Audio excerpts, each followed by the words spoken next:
নমস্কার, আপনারা শুনছেন বলতে হবে ইন্ডিয়ার আজকের পডকাস্ট। নজর গুরুত্বপূর্ণ খবরগুলির দিকে। প্রচারে বেরিয়ে আবার ক্ষোভের মুখে শতাব্দী। বীরভূমের তৃণমূল প্রার্থীর দাবি ওটা আবদার।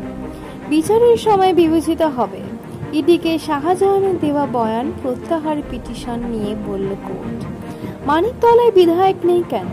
বিক্ষোভ তাপসকে ঘিরে তৃণমূলের বিরুদ্ধে দুর্ব্যবহার অভিযোগ। সন্দেশখালীতে গ্রাম পঞ্চায়েত সীমিত মনোনীত করেন শাহজাহান, যারা এমনই বলেছেন দাবি ইডির। ঘূর্ণিঝড়ে উত্তরবঙ্গে কত ক্ষয়ক্ষতি হয়েছে জানতে ফের প্রতিনিধি দল পাঠানোর সিদ্ধান্ত নিল অমান্য।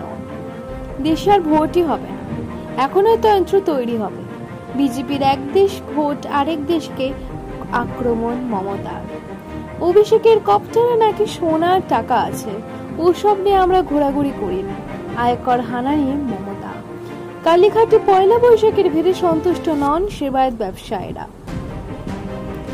কালো টাকার দিকে ঠেলে দেওয়া হলো দেশকে। মোদি নির্বাচনী বন্ডের সমর্থক, আশ্বাস ভয়হীন বিকাশের। কমিউনিস্টরা যুবকদের হাতে তুলে দিল বন্দুক। ত্রিপুরায় শাহের নিশানায় বাম কংগ্রেস জোট। 24 ঘন্টা পার। সালমানের বাড়ি লক্ষ্য করে গুলি চলার পর মুখ খুললেন তার ভাই আরবাজ। কি জানালেন তিনি? গরিবের পাঠান নাকি সস্তার খিচুড়ি? কেমন হলো অঙ্কুশের মির্জা?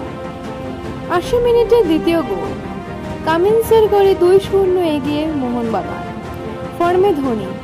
আইপিএলে কি আরো ব্যাট করতে নামা উচিত মাহির?